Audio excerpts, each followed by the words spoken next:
Վերջապես, Դոնալդ Թրամփը ստորագրեց օրինագիծը, որով ավարտվեց ԱՄՆ պատմության ամենաերկար 43-օրյա շատդաունը, կառավարության հարկադիր պարապուրդը։ Իր ելույթում Թրամփը գործադիր իշխանության կաթվածի համար ամբողջ մեղքը բարդեց դեմոկրատների վրա, նրանց մեղադրելով շանտաժի մեջ։ Թրամփի խոսքով այդ փոքրիկ էքսկուրսիան երկրի վրա նստել է $1.5 տրիլիոն։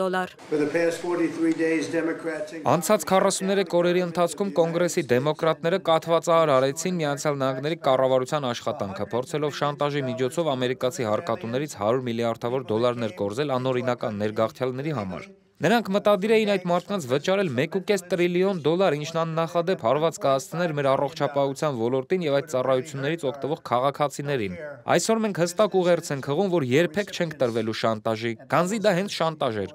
Ըստ Բլումբերգի հաշվարկների շատդաունը ԱՄՆ տնտեսությանը շաբաթական արժեցել է մոտ $15 միլիարդ։ Դադարի ընթացքում ավելի քան 1 միլիոն պետական աշխատող չի ստացել աշխատավարձ։ Շատ ընտանիքներ ստիպված են եղել դիմել սննդի բաշխման կենտրոնների օգնությանը, իսկ դաշնային սննդի աջակցության ծրագրերը գործել են ուշացումներով։ Շատդաունի դրամայի ֆոնին հրապարակվեցին նաև նոր փաստաթղթեր կապված ամերիկացի գործարար Ջեֆրի Էփշթեյնի հետ, որը 2019 թվականին ինքնասպանություն էր գործել բանտում, սպասելով անչափահասների սեռական թրաֆիքինգի մեղադրանքով դատավարությանը։ Նոր գաղտնազերծված 20,000 էջանոց փաստաթղթերը ցույց են տալիս, թե ինչպես Էփշթեյնը մանրակրկիտ հետևել Դոնալդ Թրամփի յուրաքանչյուր քայլին։ Հատուկ անձնակազմը, այդ թվում նրա օդաչուն, պարբերաբար զեկուցել է Թրամփի թռիչքների եւ գտնվելու վայրի մասին։ Փաստաթղթերում նաև արտացոլված է Էփշթեյնի կարծիքը Թրամփի մասին։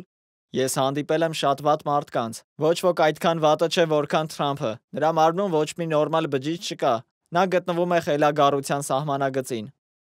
Սպիտակ տունը շտապել է հակադարձել այս արշավին։ Դեմոկրատները ընտրողաբար են փոխանցել էլեկտրոնային նամակները լիբերալ լրատվամիջոցներին կեղծ պատմություն ստեղծելու եւ նախագահ Թրամփին նսեմացնելու համար։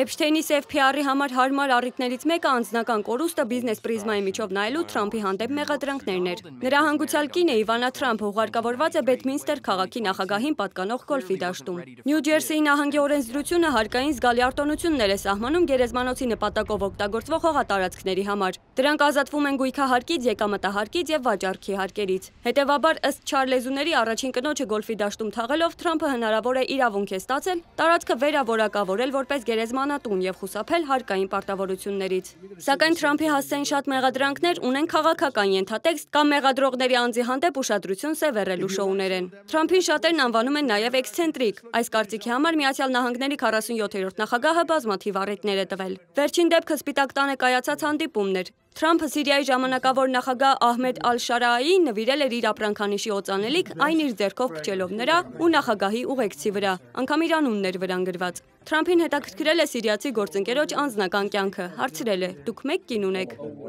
Մոնիկա Հայրոյան, Reopen Media։